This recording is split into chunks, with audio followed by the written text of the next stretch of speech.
To operate the Keurig Mini Plus, it's very easy. You just press the button on, fill up how much water you need, at least 6 ounces.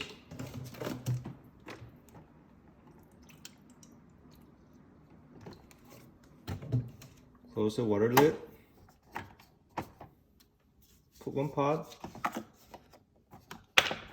Close. If you want a stronger coffee, you press the button strong and just let it work.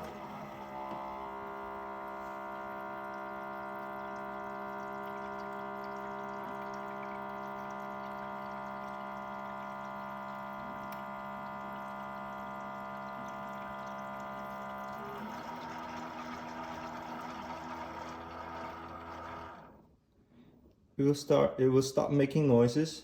It will take about 1 minute for the coffee to get from the machine to the cup, so we just wait.